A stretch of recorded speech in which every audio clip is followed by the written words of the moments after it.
Welkom in Martha's atelier, beste mensen. Laten we het vandaag eens hebben over de neus. Hoe die eruit ziet, uit wat die bestaat en hoe je die kunt tekenen en schilderen. Wanneer je nu naar de schedel kijkt hier, dan heb je hier de twee oogkassen. En daartussen ligt het neusbeen met de slanke neusspier en hier de neusspier.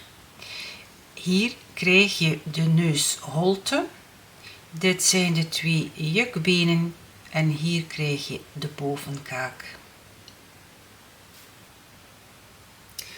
Je ziet dus dat het benig gedeelte van de neus klein is, want de rest van de neus bestaat uit kraakbeen.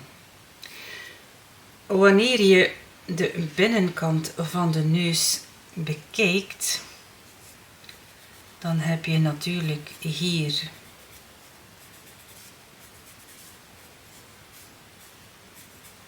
het neusbeen. En dan krijg je hier een stuk kraakbeen. En dan krijg je hier opnieuw een stuk kraakbeen. En dan zitten de neusvleugels hier. En dit is een vetweefsel. Dus je krijgt hier het neusbeen, kraakbeen,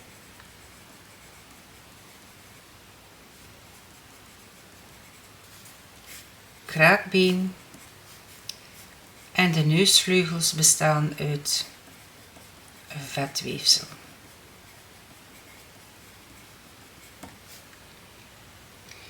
Kijk je nu naar deze persoon, dan zie je hier het neusbeen.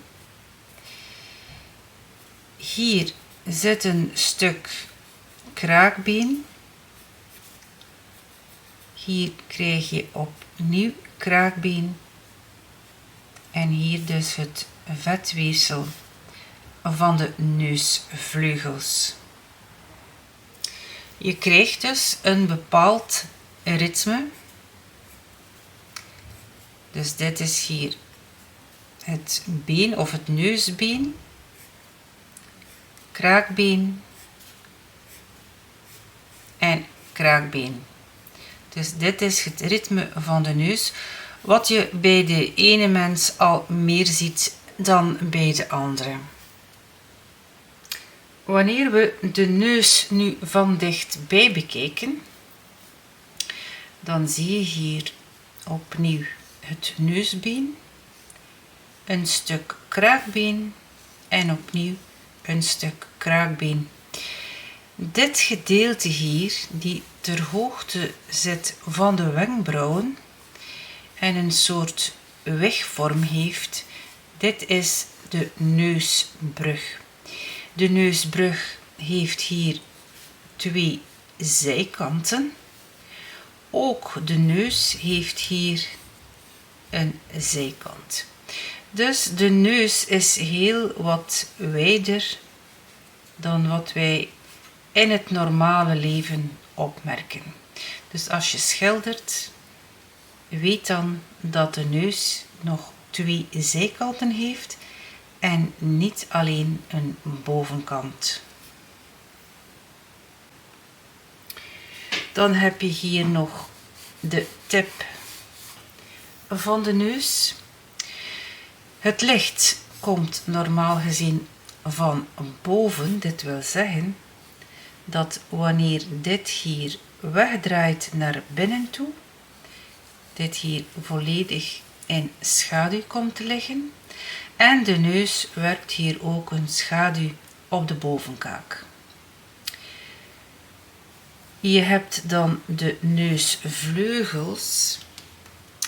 En de neusvleugels, maar je ziet het hier niet zo goed. Ik ga eens zien of ik hier een stift heb.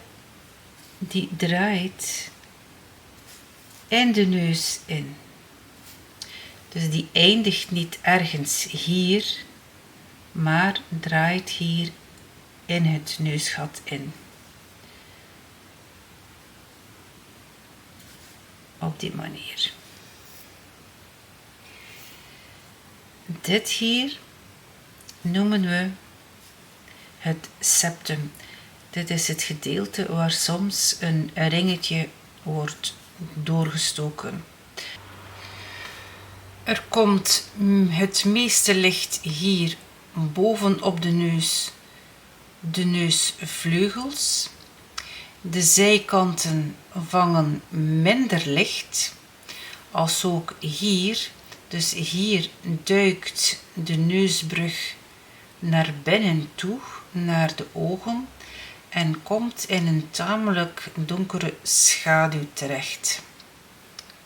Dus aan de twee kanten natuurlijk.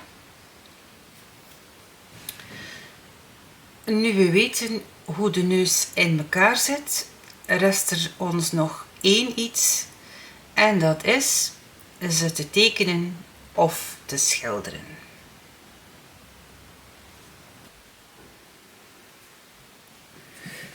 Dus ik ben hier begonnen met een opzet, gewoon een kleine opzet in pastelpotlood, groen pastelpotlood, om wat de contouren aan te geven van de neus. En nu ben ik bezig met witte gesso en rauwe omber als eerste schilderlaag. Dus hier zit er heel veel schaduw.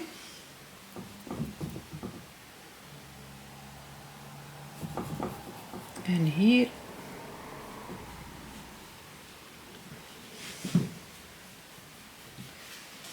En dan vermindert de schaduw naar deze zijvlakken toe.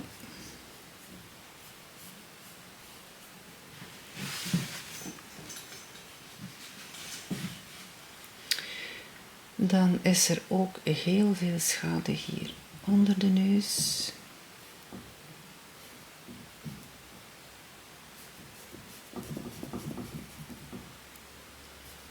Dus aangezien het licht van links komt, krijg ik hier meer schaduw op dit zijvlak dan hier. Hier heb je de neusplooi.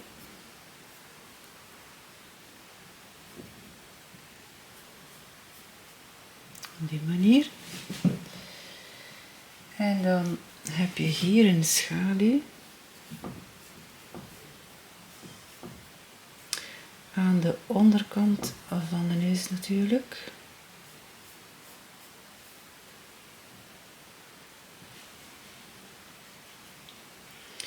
Nu, gesso is niet zo dekkend. Dus als je met titaan wit werkt in olieverf, dan zal je wel heel snel een verschil in tonale waarden krijgen, wat ik hier nu niet heb, maar oké. Het is een eerste laag, dus dat trek ik mij niet zo heel erg aan.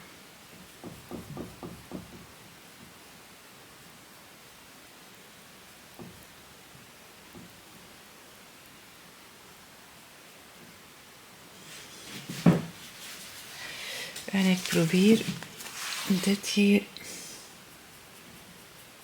zacht te zetten. Dus deze overgangen zijn subtiel.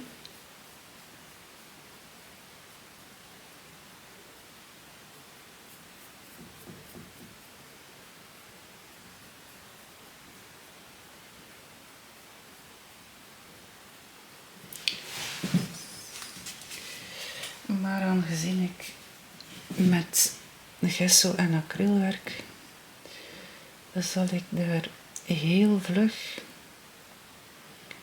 een tweede laag kunnen opplaatsen.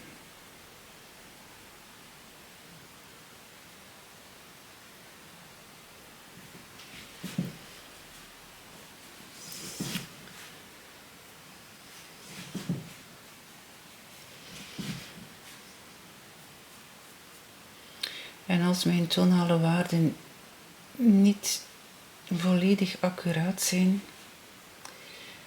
dan kan ik daar natuurlijk nog een mouw aanpassen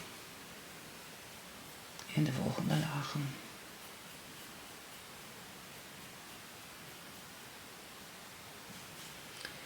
Dan heb je dit hier.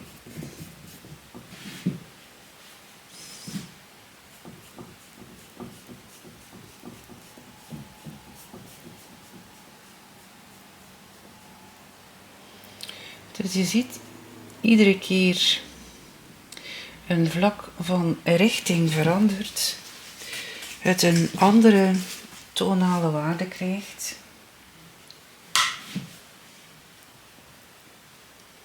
Het is goed van je daarvan bewust te zijn. Hoe meer je weet hoe iets in elkaar zit, hoe makkelijker het wordt om het te schilderen.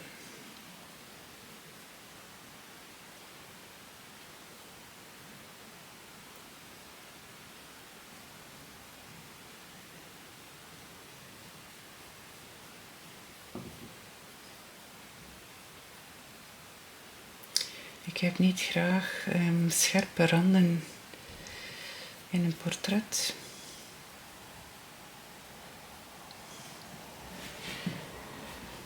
En nu zal ik nog wat omber aanbrengen. Dus een rauwe omber.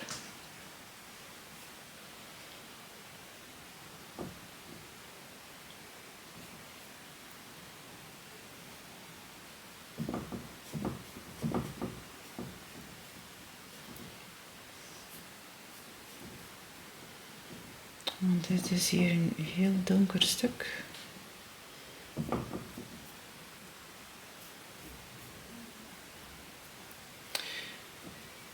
En het droogt terwijl ik het uiteindelijk aan het schilderen ben.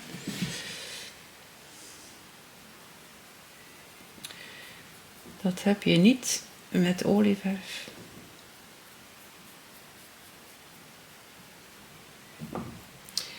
Maar hier mag het wat donkerder.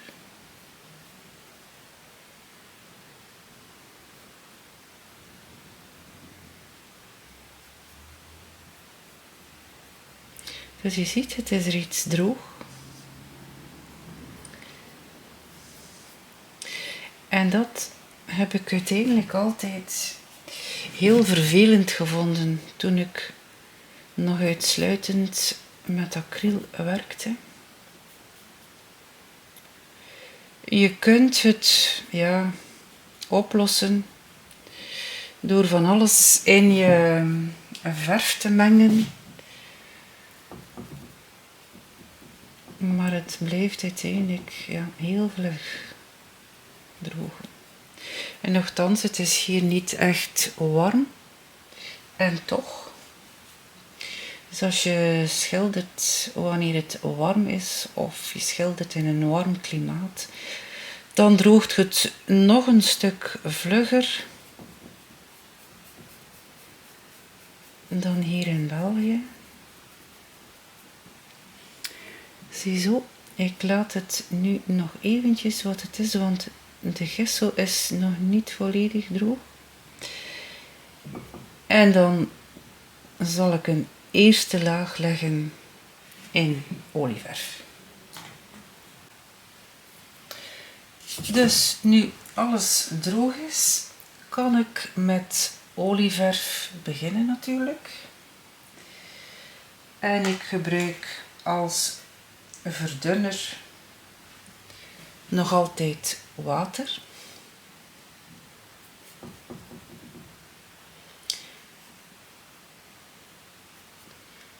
Dus dat is het fantastische van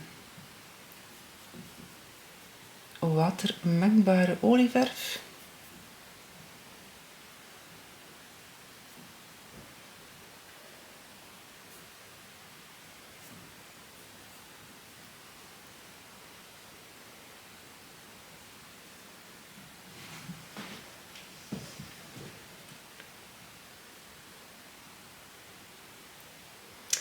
En ik heb kleuren gemengd. En daarvoor heb ik het Zorn-palet gebruikt. Ik heb daar een video over gemaakt. Wat dat juist behelst. Dus wens je dat te weten. Kijk daar gerust naar. Dus welke kleuren je moet mengen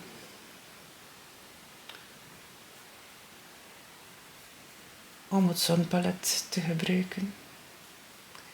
Het is een heel gelimiteerd palet.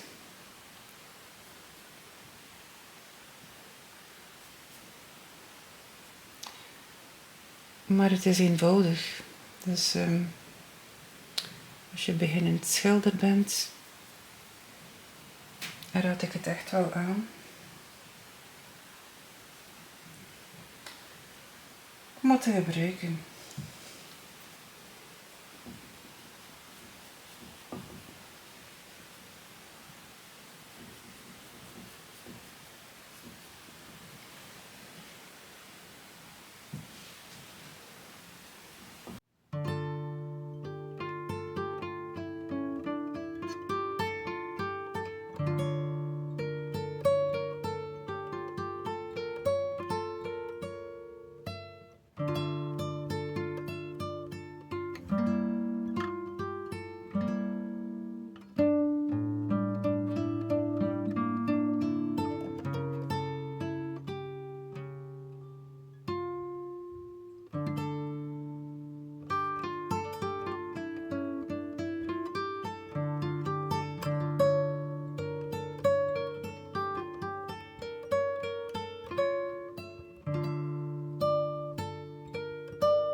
Oké, en dit is de neus geworden.